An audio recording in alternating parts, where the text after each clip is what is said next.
You are now listening to Asking for a Friend with TalkDoc, sharing insights through real, honest, and practical ways to improve your communication and relationships. Featuring your hosts, Dr. Pamela Kreiser, Meredith Edwards-Nagel, and Taylor Polindo. Welcome back, all, and especially welcome back, Melissa Beck. Glad to have you. You may remember her from episode 114 about generosity, where Melissa shared a lot of powerful insights with us there. So if you haven't listened, go back and check that out. Today, we want to lean into this role of career, caregiving, identity, expectations, all these things that go on with being women and mothers all at the same time. We want to talk about boundaries, burnout, unseen labor, things that fall to us, and just how you, Melissa, do this dance or balancing act on the day and have a bit more years of experience. But before we totally dive in, which I'm so excited to have you, can we start with you, Melissa? Can you refresh us a little bit about yourself, your background, and whatnot? Yeah, so I'm the president of Anonymous Philanthropy. We work with ultra high net worth families to strategize their giving beyond basic grant making. It is the best job in the world. I am also a wife and mother of 3 boys. My sons are 17, 15, and 13. Yes, I am smack dab in the middle of my mothering journey, probably more on the tail end. I feel like I maybe have a little bit of wisdom to help impart on others. Oh, I think you do, definitely. Are they all in high school? My oldest 2 are in high school, so I have a high school junior. We're going to be starting the college application process in the next 2 months. Yeah. And I've just learned a lot about that over the last couple of years. And then I have a high school freshman and then my little one's in 7th grade. All active sports and activities. So it is that balance. I don't know if you're ever in balance, but that balance Probably helpful to hear. of being a C-level executive, being a spouse. My husband and I really prioritize one another in our family. And then with that, being a mom, and that's part-time cab driver, full-time chef, part-time, full-time annoying person. That stuff. So it adds up to 4 full-time jobs, it sounds. Yeah. And some days it's more full-time jobs than others. And some days you're rocking it at most of them. And some days you are failing at most of them. And you can only do your best on any given day. And some days you go to bed thinking, I could have done this conversation better, whether it's a work conversation with an employee or it's a conversation you have with your child, or, you know, that you weren't listening when your husband was telling him about your day. I had a big fail day the other day, so I appreciate you saying that already. Just from the jump. It's your best, and then recognize that you're gonna try and focus on maybe what you didn't do great today, tomorrow. Before we go all in, I really hope people get a chance to listen back at episode 114 about generosity with you. And I remember you touched in that conversation about what you called in your community or your core of women in your life, the mothership. Yes. And I admittedly stole that. And I've moved across the country and found some really good people and felt like I really wanted to share that with them. And I felt that it resonated, at least. And just being able to even have playful text message about sharing about the failed day or the moment or even the celebration of whatever it is in both sides of the table, just going, oh, for the mothership. And I definitely have that with Taylor too. Just we have to be forced to live so far away. Just for people who haven't heard that episode, the mothership is what, Melissa? Every member of the mothership listened to that episode. Oh, I love it. And I didn't tell them that I referenced the mothership in the episode. And so they were all just so excited and so touched. It felt like they were like little celebrities too. So the mothership is a group of moms. There's 6 or 7 of us, I think. And we support each other as mothers. We all are in a similar time band. Some of us have kids that are already in college. Some of us have kids that are slightly younger than, let's say, mine, but all of us have high schoolers currently.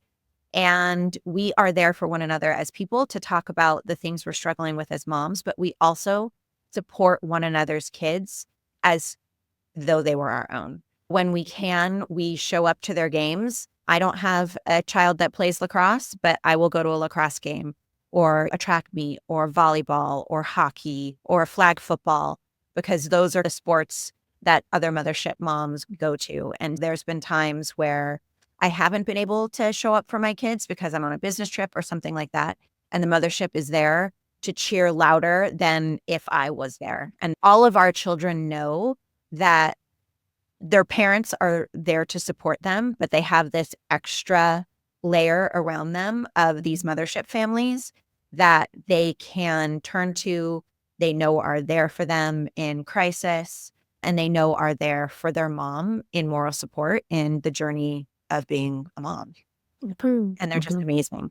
Yeah. And we've called ourselves the Mothership, and it's stuck. And we have our Mothership group text. And it's been the biggest blessing as a mom is to know that there are these other moms that relate, and I can say anything to about my struggle of being a mom and talking about balance, that balance of letting them fail and making sure that they're doing all the things they can to be successful later in life. Yeah. And it's tough, and you never know if you're doing it right. You're 17 years in and you never know this is happening. Oh, I'm totally messing up.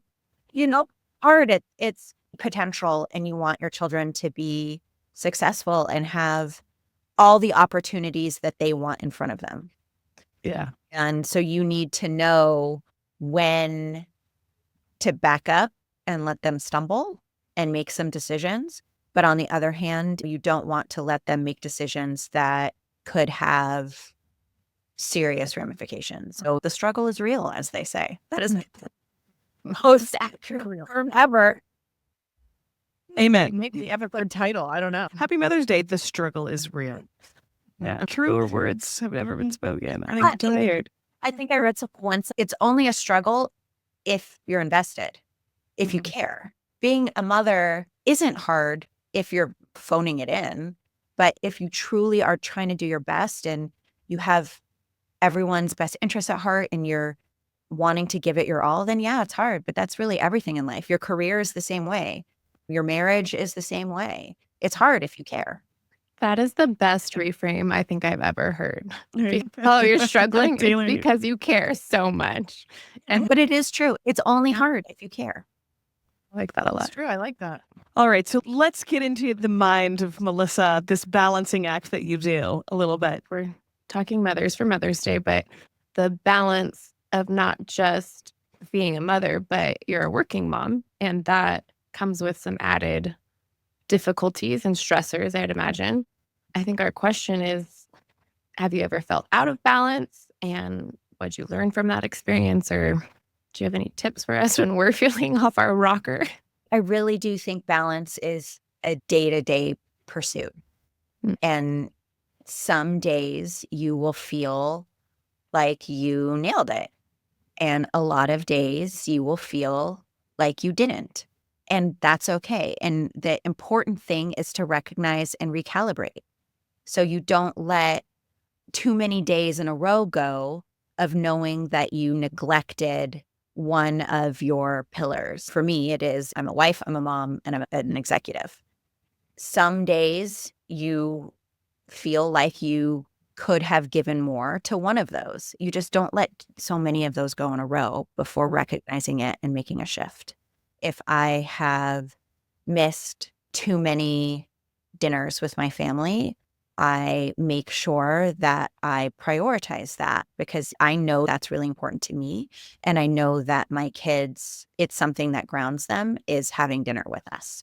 And so if I'm on a business trip or something like that, I make sure that when I get back, I have in my mind some home-cooked favorites for them so that they can have that comfort and, oh, okay, mom's home. And it was actually really hard for me because I just went on probably the longest business trip that I've ever been on. I needed to go to Kenya for a conference, and I was gone a total of 9 days. And then I got back, and the day I got back, I tested positive for COVID. I was so excited to be back. They were so excited to be back. I just wanted to cook them dinner. I wanted to have dinner as a family. And that wasn't in the cards. I then had to quarantine myself for the next 5, 6 days because I really didn't want to give this to them and have it be a domino among 5 people of getting sick. Of course, the mothership showed up, and one of the moms came with a tray of chicken parmesan, a tray of rigatoni, some Rice Krispie treats, and chicken soup. Oh my gosh, we Oh, love nice. her. Them, all of So them. shout out to, and she did that for my family because she knows me and she knows that that's one of my love languages is cooking for my family, and it is for her too. And so she did that, and because she was like, I'm guessing they had a lot of DoorDash while you were in Africa, and they want a home cooked meal and you can't give it to them. But then you make sure that when you're back and you're fully present and there's no phones or no work distractions, or that I'm going on walks around the neighborhood with my husband, because that's a lot of how we connect is walking our dog around the neighborhood. And you just have to constantly calibrate and give yourself grace that you can't possibly nail all 3 things for me every day. It's just not possible. Wow. Dang. Sorry. That's all you can do, and know that your intentions are in the right place and that you're going to recalibrate if you recognize that you maybe were falling down a little bit in one of the areas. This experience from coming back from Kenya and then being longest trip gone. Then on top of it, you get sick. Then on top of it, you have more separation. That was super out of balance in terms of weight of not being able to be mom for so long.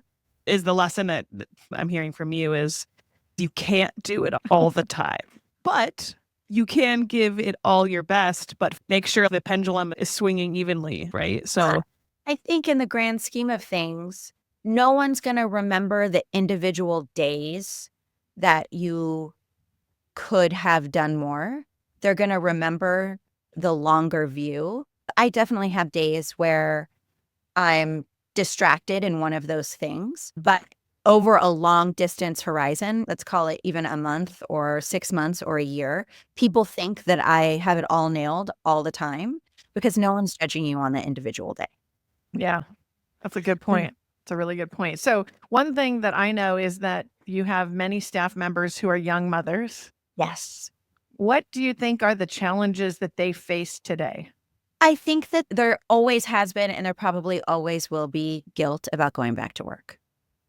And it's overwhelming. The emotions are overwhelming of leaving this little newborn at home, trusting them to someone else, even if it's a parent, it's a grandma that's taking care of them during the day, or a trusted nanny or a daycare center or whatever that is. There's a lot of guilt that goes into that. And that question of, where is my best purpose? Should I be a working mom? Should I be at home? Should I feel bad that I feel like I want to be a working mom? Should I want to be a stay-at-home mom? And I think that's a lot of times what our team is coming to me about, and wanting that validation of it's okay that I actually want to be here and that I feel that this is additive to my life. And I believe I'm a better mom because I have a career. And I think that a lot of times that's the struggle that a lot of new moms are going through, along with the emotional roller coaster that obviously giving birth to another person is. It's incredibly emotional. It is a roller coaster. It's a miracle. It still blows my mind that we can grow humans in our body and then they come out and they live. It's fantastic and wonderful. And it's really emotional, and feeling that isn't all of your world, that you want to have a career too, is okay. And I think for me, it makes me a better mom. yeah. What does it make better? I think it provides me mental challenges with a different part of my brain than being a mom does, especially when they're little. Right now, I have teenagers. They are mentally stimulative. We have really cool conversations. When they're little, that's not happening. So for me, it provided exercise of that part of my brain that was really important. I think that work has taught me a different type of patience. Also, I would say I'm probably more patient at home because I'm not here all of the time. I also believe that as a boy mom, and I definitely brand myself a boy mom at this point, I fully believe that my example shows my sons what, number one, what a strong woman looks like, and also two, what it looks like to be a husband of a strong woman. And my husband is a fantastic example of that. And so I love that they see that, and they see in the home that I care about the work that I do, that it is equally as important to my husband's career. And I exemplify that, and he exemplifies that. And I think I read something once that boys who have moms that work encourage their own wives' careers more. And so I believe that, and I want to be that example for them. That's awesome. So However, you've got advice for Taylor because she's a boy mom. being boy mom is the ultimate. I love it so much. I also want to say being a mom who doesn't work I think is just too hard. I don't know that I'd be good at it. It's really hard. When I look at my friends who stay at home, I need more variety in my life. And that's why I think it makes me a better mom. But being a mom that stays at home is an incredible gift to give your children. Absolutely. You know, Meredith's a girl mom, so they're on teams here. I know nothing about that. And I'm mixed. I'm the only mixed. Yeah, that's right. So Being a boy mom is awesome. There's nothing like getting a hug from a boy who's taller and bigger than you. They still need a hug from their mom. I feel like somehow someone knew that I just needed all the female attention. I only had brothers, and now I only have sons. So I can only be the only female around, I guess. That's what I just need all of the attention. How about that? I like that. Okay. I think you answered the question we were asking. Are there other benefits that you encourage, why you encourage women to be in the workplace? Yeah, I love my job, and I love coaching other women. And so if I wasn't working in the capacity that I was, I would probably be part of a mom group where I could mentor younger moms, because I really do feel like I love that connection that I have with my team. And it is a lot of young moms. And so I just feel really fulfilled by that, in addition to the fulfillment I get from actually being a mom. Yeah. What would you say is the impact on your family of you working? What does that mean for them? Not necessarily bad, it could be good. But how does that change the demands on them? Yeah, I think that the work specifically that I do, I think it's really amazing for them to hear about it. As I mentioned, I just got back from Kenya. I was there to talk about hearing health in Africa, Southeast Asia, and South America. So when they come home and we talk about it at dinner, and I talk about the fact that there's 500 million people on this planet who have a debilitating level of hearing loss to where it has completely impacted their life and their future, and what can be done about that. And so whether it's that specific issue, or it's an environmental issue, or it's drowning prevention, or it's justice impacted employment, they get to learn about a lot of societal issues because the work I do, which I love. It gives them a perspective that a lot of people wouldn't have. I've spent the day in women's prisons talking to and listening with all of my heart and brain and everything I had to these women. And I come home and I talk about it. They get to hear things like that. So those are some of the intangibles of me working. I'm also very fortunate. This is a post-COVID world that we're living in. And I no longer go to the office every single day. I am home at least probably 2 days a week. Sometimes it's only one, but then other days I'll come home in the afternoon and finish my day here. So I'll have all of my morning and my midday is with my team, and then I save the work I have to do for later in the afternoon, and I can do that here. And just the presence of knowing that I'm home is amazing for them. I've had a couple of them even come peek in on me while we've been chatting, and I can't make them a snack, but they know I'm here. That's the best of both worlds that now some of us are able to enjoy. I've explained to them that I've earned that ability. And most likely when they're in their 20s and starting out their career, they're not going to be able to spend some afternoons working from home or work from home on Fridays or some of those things that I enjoy. It's taken 30 years or whatever that is for me to be able to have that flexibility. But we really try and give that to all of the people at Anonymous, and especially our new moms, knowing that if I can make it just slightly easier for you, in the end, that flexibility will allow you to give me your best self when you're at work if I give you the grace of knowing that you are going to need to be flexible in this as mom. Yeah. Being a child of a working mother, I think what you're saying is true of those experiences of your kids. My mom she did audiology she worked a lot with the deaf community. But I always remember this thought growing up that my mom did something for people. I had an admiration for her as a younger person of, wow, she helps people with things that really affect their lives, or even her friends. Oh, she has these good friends. And some of them feel like aunts to me now, which I'm sure is probably like your mothership. I think I can think of two of my mom's best friends that if I needed help, I would call them too, And it was just, even in my 30s, was just a neat thing to feel that definitely sticks. Yeah, it does take a village. Being a mom can also be lonely at times because you do put so much pressure on yourself, and you wonder sometimes, why do I care about this more than anybody else?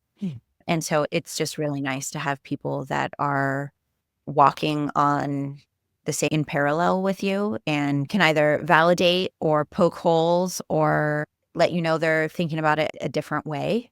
And we constantly are talking about that of, am I being a helicopter mom? Am I overbearing? How many times do you remind your kid about their AP physics test that they have tomorrow? 100. 100. I'm kidding.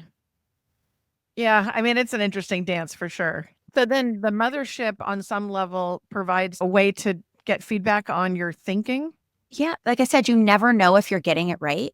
And it is for me this balance of, I am a type A person and I know that about myself. And so I try really hard not to micromanage my kids, but you also want the very best for them. So then it sounds to me, and I'm out of the high school. All of the kids are actually out of college as well. I'm a little bit ahead. Your success, see, down the road. Yeah, no, I don't know if your role stays forever as mom, but it just changes. And I was thinking about our roles at this point in parenting. I think our advisor, supporter, encourager. I'm hearing when you're talking about your son who's about to go to college, like coach, it seems. Yeah. Coach is What other words would you use? Obviously, I am their biggest cheerleader. On the sidelines, I'm not an overly vocal cheerleader, but they know that I am their biggest fan and I will always have their back. But I think coach is a really great word. And you've had collegiate athlete, and that's a whole other path of how much do you push? How much do you support? How much do you let them fail? We were on that track for a little while until both of my oldest sons have decided they don't want to pursue that path, but it was an option. And other than academics, that's another big journey, and one that I know a lot of parents struggle with as well. Yeah. And it's tricky because you don't know how it's going to go.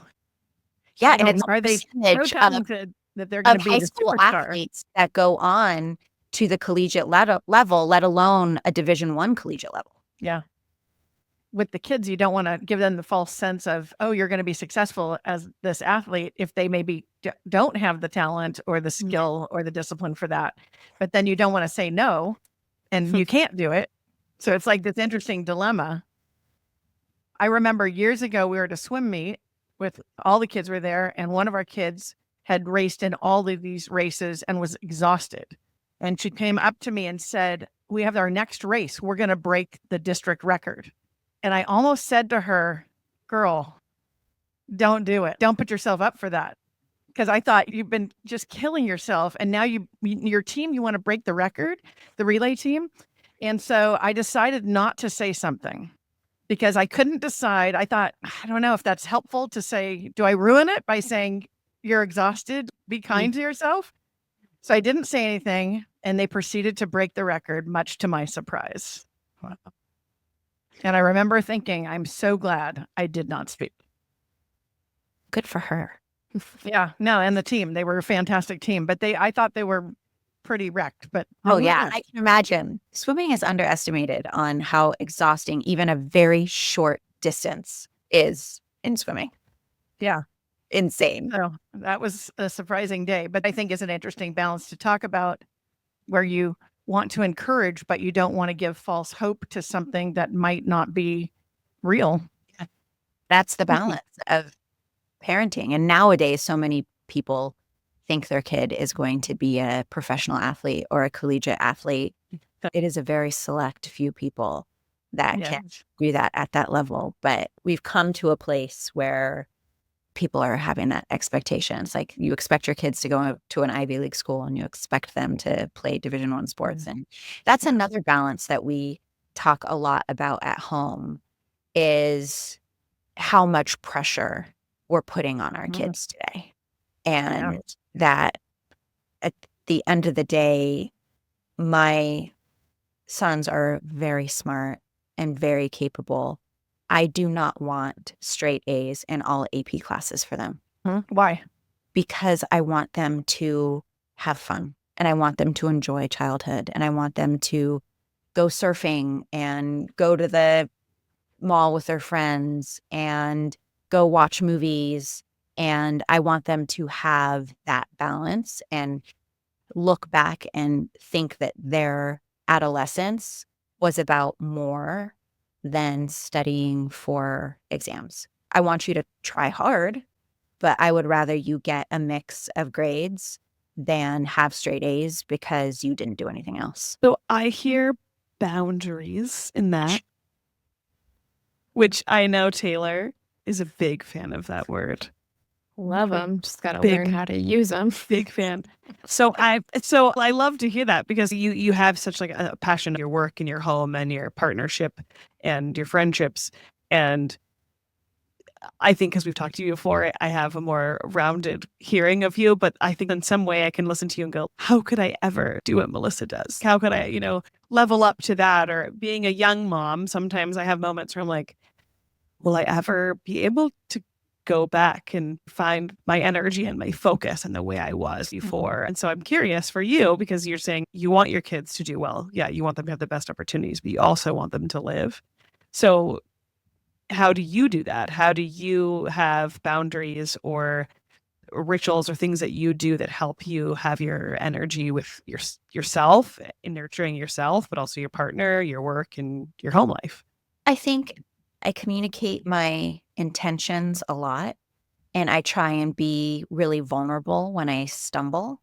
We talk a lot at home out loud about how important our marriage is. And I think my kids understand that a lot of times that relationship comes first before them. Similarly, they hear me talk about what I get out of being at work.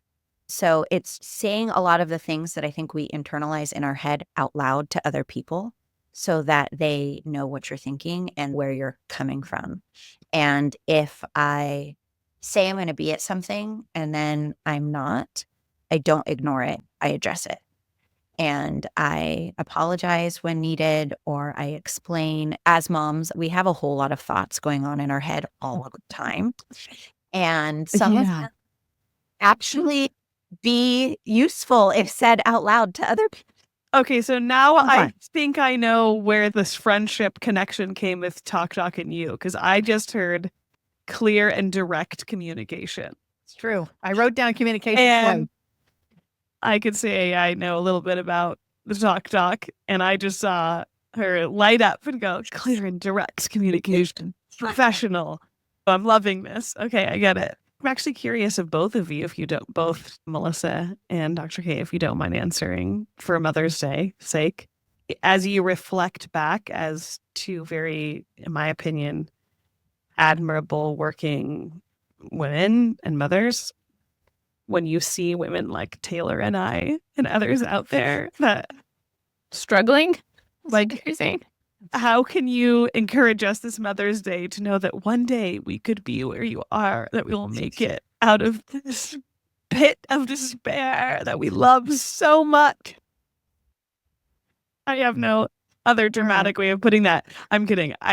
If you have any words of wisdom for people that are in the early throes of trying to be mom and find their professional voice again, you've walked through it. Do you have anything that you could reflect and look back on for people like us? I'm going to pass it to Melissa first because she's closer to you. I will say, if you can, take comfort in every single age that I have been a part of, I think is better than the one I just got out of. And I have been, I remember when my kids were all potty trained and could all get dressed themselves. And I was like, we're in the prime. This is the prime parenthood. And then they got to be where they were 10. And then the conversations shifted, their personalities started to shift. And I was like, oh, this is the sweet spot. They're so great. And now I have 3 teenagers, and I think it's the greatest time to be a mother ever. And I love the age they are so much. So just know that I think it gets easier. It gets better. Your connections with them become even stronger. And again, the reason it's hard is because you really care. And that is the best possible place to be in, is that you are so invested in this person. I will tell you, I feel their hurt with their hurt. And when I see them elated, I am over the moon elated. And even sometimes my husband will look, and like my middle one will walk in smiling, and obviously he had a great day. And the first thing my husband does is look at me, because he knows I will start glowing. But also when they hurt, I carry it really deeply. And so it's going to continue to be an emotional roller coaster, but it's just because you care, and give yourself that grace and to remind yourself this is either really hard in this moment because I am doing all the right things. And I will say my husband and I, we do this sometimes when we're on vacation, is we will find parents at the pool who have little kids, and we will tell our poolside server, we'll buy them drinks. Oh, I wish I was on vacation around you right now. Do they want something to drink? Because that's on us. Because we've been there. We know. I have the luxury of I get to sit back in a lawn chair because my kids know how to swim. They're safe. They can be on their own. I'm not worried about them. But I remember how active it was, and that you had to be focused and on all the time, especially in the vacation poolside scenario. And so my husband and I will do little things like that. If we see parents where the struggle is real, we'll send them something over to the pool, or send like a snack or something like that. I love that. That's so good. What was the question again? This is a Mother's Day episode. I'm thinking of moms, whether it be Taylor and I, who are in the range of newborn till very early elementary, all the way up to moms that are like junior high, or who knows where the attitudes are at today or whatnot. Let us know. We're going to make it, like, somehow past something. So I could speak to that, just having kids 25, 28, and 30. So much of what you said, Melissa, makes so much sense to what I've lived as well, is just you get to one stage and it's the next one's better. And it's more interesting in different ways, because even the first words are really interesting. It's fascinating, right? But then there's also, they learn boundaries, and they learn that they're really good at math. But there's all these different fun victories along the way. But I think I would make more of a perspective comment here, since I'm the elder. What's that? And that is, it makes a lot more sense in the rearview mirror than you think. So what do I mean by that? There will be times where you're in the trenches and you see a failure, or you see a heartbreak, or whatever it is, but you also see victories. But when you're in the trenches, they don't necessarily add up to knowing how they'll be important later on. And then sometimes you look back on the life of a 30-year-old that I have, and I'll say, oh, that made sense. That thing that happened, whether it was good or bad, it's so much clearer in the rear view mirror to see that they needed that experience, whether that was a loss or whether that was a gain or whatever that thing happened. It makes a lot of sense looking backwards. It doesn't make a lot of sense looking forward, which is how you talked, Melissa, about saying, I don't know how to manage the college future thing because I don't know exactly which door to open or what doors will be open. And that makes perfect sense. But later, what I've experienced is you look back and you say, oh, that is why that happened. And that makes sense with this other thing that happened. We get it, but it's hard to navigate. So what am I saying? There's hope. And know that they're not going to remember the individual days that you failed. They're going to remember whether you were there. True. And both of you are there. They know that you are a presence in their life and that they can count on you and that you have their back. They're not going to be like, remember that one Wednesday when you count on me and it's never going to happen. They're just going to remember that you were a positive presence always in their life consistently. And so have that perspective. And like I said, give yourself grace. And it does get better and it does get easier. And you will have a social life again. Yeah. I'm so glad to just interact with you, Melissa, on the topics before today and now. And you too, Dr. K, on this subject. I would give my left pinky to be around you guys. So find your moms and your mothership. Yeah. Right, your mothership. And that's why when you guys asked if I wanted to be on this episode, I was like, yes, I didn't even have to hesitate. I was like, of course I could talk about this all day.